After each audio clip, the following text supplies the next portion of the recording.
Hello and welcome to another episode of Disney Movie Investigation. If this is your first time watching, welcome to the show. On each episode, we take a look at a movie that is featured on Disney+. On this episode, we are taking a look at an often overlooked animated feature as we take a look at The Sword and the Stone. And stay tuned for a bonus story this week as we take a look at the Sword and the Stone ceremony that took place in Walt Disney World in Orlando, Florida. And if you are enjoying these videos, please do hit that subscribe button. That way you will never miss a single one of our episodes.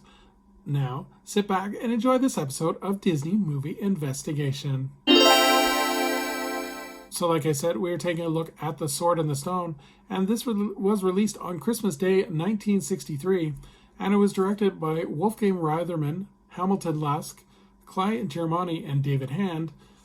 And this is based on The Sword and the Stone by T.H. White, and the screenplay was done by Bill Peet. The production company, of course, was Walt Disney Productions, with it being distributed by Buena Vista Distribution. The budget for this movie was $3 million, and it did a box office return of $22.2 million. But let's take a look at the development. In February of 1939, Walt Disney had announced that he had purchased the film rights to T.H. White's The Sword and the Stone. Unfortunately, production was delayed due to the outbreak of World War II. The studio at that time was focusing on propaganda and training films for the U.S. government. In June of 1944, following the successful re-release of Snow White and the Seven Dwarfs, Disney would assign writers to work on Alice in Wonderland, Cinderella, and The Sword and the Stone. Throughout the 1940s and 50s, the project continued to be stuck in development, but finally, in June of 1960, Disney announced that following 101 Dalmatians, the next two animated features would be Chanticleer and The Sword and the Stone. At the same time, however, Disney's brother Roy was putting pressure on Walt to stop making animated films, as they were expensive and they had enough films just to re-release them. Walt would refuse this because he wanted to build another theme park in the United States. But the compromise that he made to his brother Roy was that he would re-release a new animated film every 4 years. Chanticleer had story problems and it never really got out of the development phase. So Walt decided to put it on the shelf and focus on The Sword and the Stone. Bill Peet worked on the story, which required actually 2 drafts for Walt Disney to finally sign on to give it the green light. A kind of interesting bit of trivia, though. The character of Merlin was actually designed on Walt Disney himself as kind of a tribute to him. And this is actually the first movie to feature songs written by Richard and Robert Sherman, the Sherman brothers. They would, of course, go on to write songs for The Jungle Book, Mary Poppins, kind of Disney legends. So now that we know kind of how the movie got made, let's take a look at the cast. So we have Ricky Sorensen, who plays Arthur. A note, though, however, with this is he actually went through puberty halfway through the movie. So Wooly Reitherman's sons actually came in to re-record some of the dialogue. And so you have 3 different voice artists, and you can definitely tell at which point who was recording the Arthur sound, because their voices sound very different. Carl Swenson does the voice of Merlin. Junius Matthews does the voice of Archimedes. Sebastian Cook, who does the voice of Sir Ector. Norman Alden does the voice of Sir Kay. Martha Wenworth provides the voice of Madame Mim. And Alan Napier provides the voice of Sir Pellinore. So let's take a look at the plot. So Arthur, a.k.a. Wart, is a young boy who aspires to be a knight squire.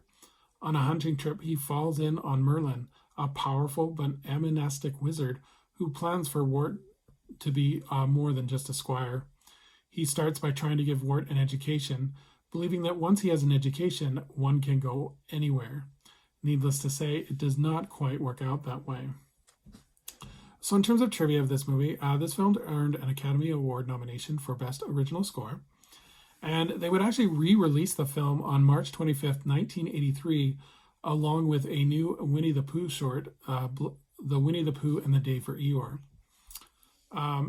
In terms of current history, Merlin, Arthur, and Madame Mim all make appearances on the House of Mouse TV series. And Madam Wim was actually used in Disney comics in the Donald Duck universe, the kind of the DuckTales universe, where she would often be teaming up with Magica De Spell or the Beagle Boys.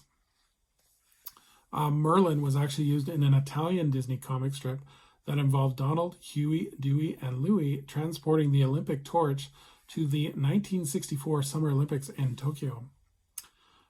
Madam Wim was used often in video games as she would appear as a boss in the Mickey Mouse video game World of Illusion.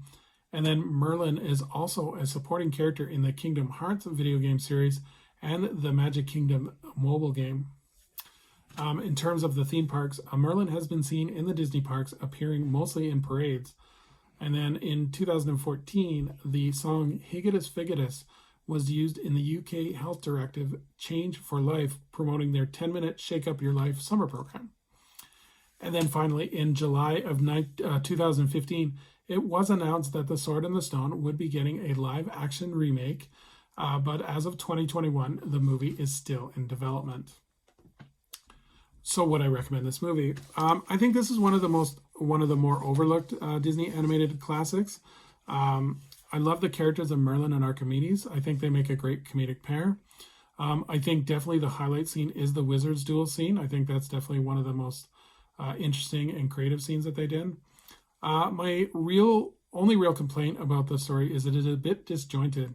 As much like Alice in Wonderland and Robin Hood, it's more of a collection of stories than it is like a one story that tells a narrative. This one has just like short scenes, like for example, when Arthur turns into the fish, and then it kind of ends, and then you have Arthur turning into the squirrel, and then that ends, and then you have Arthur turning into the bird. It's not one story where you see like Merlin meet Arthur and they go on this epic journey, and then you have a conclusion. It's just kind of more of a series of stories. I would have loved to have seen this more of a kind of a one joint narrative with a beginning, middle, and end. But again, that's a minor thing. So yeah, that's pretty much it for The Sword in the Stone. I definitely recommend you check it out if you've never seen it, because it does have some highlights there. The backgrounds are really beautiful as well, part of this as well. So let's move on to our bonus story. This one's a quick one, but The Sword in the Stone ceremony. A sword in the stone is featured in Fantasyland in most Disney parks, encouraging guests and, on rare occasion, characters to remove the sword. In Disneyland, at various points of Disneyland and Disney World, in various points in the day, Merlin, the royal advisor to King Arthur, would come and greet guests and ask guests to attempt to pull out the sword. Occasionally, a guest would pull out the sword, and they would receive a special token from Merlin and would be declared the ruler of the realm. This show started in 1983 and has been repeated in other Disney parks, including Hong Kong Disney and Disneyland Paris.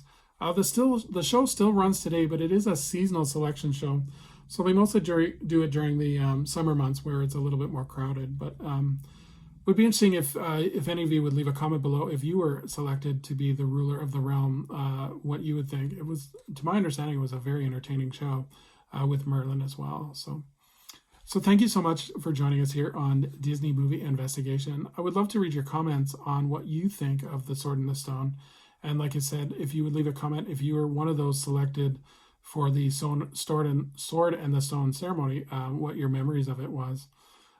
So as we look forward to our next video, we are going to be looking at a live-action piece of classic cinema as we take a look at An Affair to Remember. So until next time, I hope you have a magical day, and we will see you real soon.